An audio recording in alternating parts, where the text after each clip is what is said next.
சோற்றை தின்றான், சேற்றை தின்றான். இதில் பார்த்தீங்கன்னா இந்த சோங்கிறது ரெட்டகம் போட்டு தொணக்கால் போட்டிருக்கு, அது நெடில். சேற்றை தின்றான் அதில் பார்த்தீங்கன்னா ரெட்டகம் போட்டு சேக்கு தொணக்கால் போடல. இதில் சோற்றை தின்றானுங்கிறது சரியானது, சேற்றை தின்றான்ங்கிறது இதனுடைய பொருள் வந்து மாறுபடுது. அப்போ இது தவறானது சேங்கிறது. அப்போ இது ரெண்டுமே ஆனால் நெடில் தான். ஆனால் சொத்து தகராறு செய்தார் சோ, செத்து தகராறு செய்தார், இது ரெண்டையும் பாருங்கள். இது ரெண்டில் பார்த்தீங்கன்னா இது ரெண்டுமே குறில் தான். ஆனால் சோனா ஒத்த கொம்பு போட்டிருக்கு, பக்கத்தில் துணக்கால் போட்டிருக்கு. செத்து அப்படின்னா சேங்கிறதுல ஒத்த கொம்பு போட்டு போட்டு துணக்கால் இல்லை. அப்போ இதில் சொத்து தகராறு செய்தார் சரியானது, செத்து தகராறு செய்தார் அப்படிங்கிறது தவறானது. ஆனால் இதில் நீங்கள் புரிஞ்சிக்க வேண்டியது என்ன அப்படின்னா குறில் நெடில் வார்த்தையை புரிஞ்சுக்கணும், இதனுடைய பொருள் வேறுபாடு தெரிஞ்சுக்கணும். அப்போ தான் இதை தெளிவாக பிழையில்லாமல் எழுத முடியும்.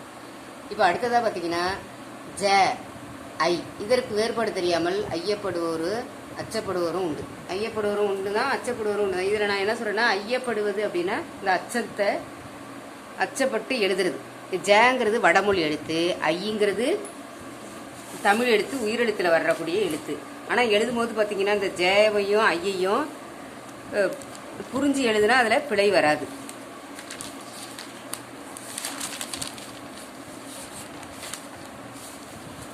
எடுத்துக்காட்டு பார்த்தீங்கன்னா ஜெயசந்திரன், அதை வந்து எப்படி எழுதணும், வடமொழி போட்டு தான் எழுதணும். ஆனால் எழுதும்போது அவசரத்தில் எழுதுறவங்க என்ன பண்ணுவாங்க, ஐயசந்திரன் எழுதிடுவாங்க.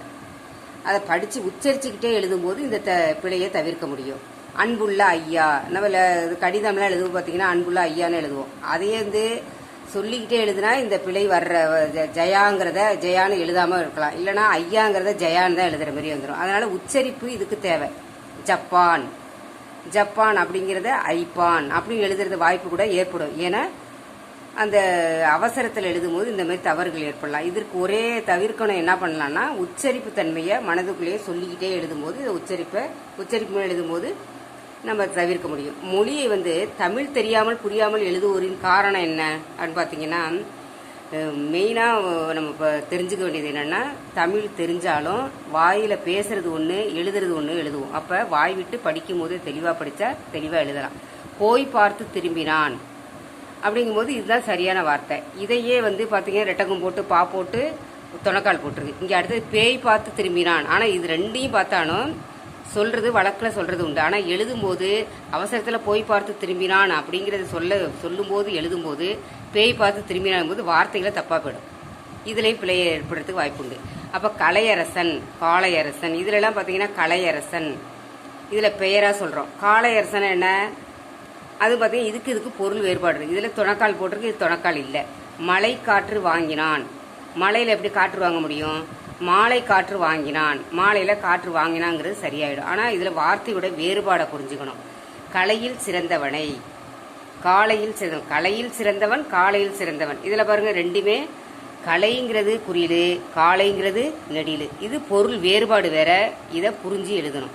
விடை பெற்றார், வடை பெற்றார்.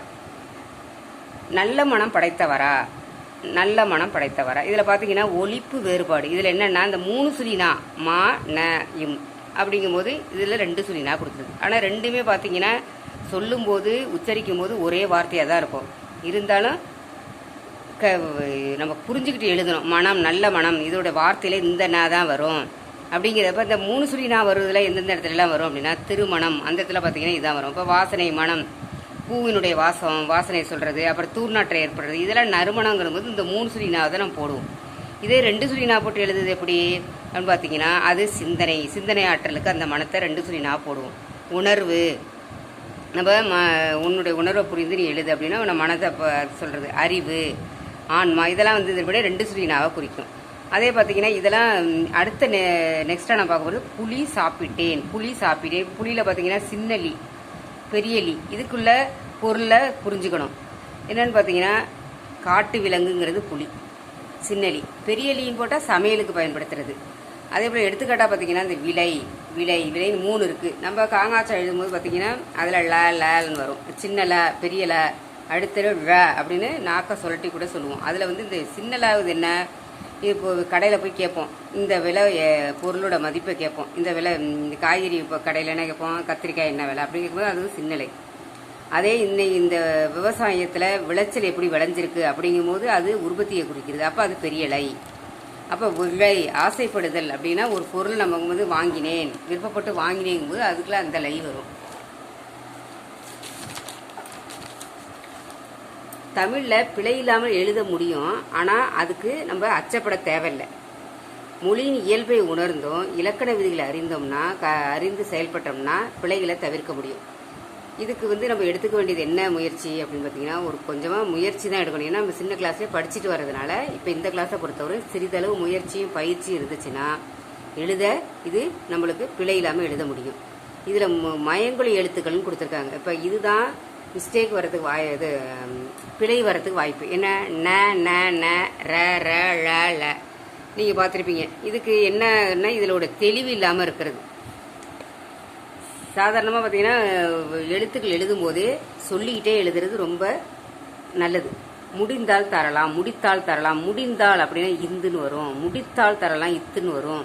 இப்போ கறி தின்றான், கறி தின்றான்னு பார்த்தீங்கன்னா சொல்லும்போது வார்த்தைகளுமே ரீயை தான் நம்ம சொல்கிறோம். ஆனால் அதில் ஒரு வாக்கியத்தில் எழுதும்போது இன்று நான் கடையில் இறைச்சி கறி வாங்கினேன் அப்படிங்கும்போது இறைச்சி அப்படிங்கும்போது அந்த இடத்துல அந்த பெரிய ரீ போடணும். கறினா இன்று அடுப்பு கறியை வைத்து நான் புகையை உருவாக்கினேன் அப்படின்னு சொல்லும்போது அதில் சின்ன ரீ தான் வரும். அப்படிங்கிறது என்னன்னா பொருள் வேறுபாடு தெரிஞ்சு எழுதணும். அதிலே கறி அப்படின்னா என்ன, இப்போ உங்களுக்கு தெரியும், பெரிய ரீ போட்டால் கறிங்கிறது இறைச்சியையும், கறிங்கிறது சின்ன ரீ போட்டால் அடுப்பு கறியும், யானையினுடைய பெயரையும் பெயர்லையும் சொல்லுவாங்க கறின்னு. கருப்பு நிறத்தையும் கறியும்பாங்க. அடுத்த நெக்ஸ்ட் பார்த்தீங்கன்னா மேல் விலங்கு கீழ் விலங்கு. எப்படின்னா நம்ம காங்காச்சா எழுதும் போது பார்த்தீங்கன்னா ஒவ்வொரு எழுத்துக்கும் ஒவ்வொன்று சொல்லுவோம்.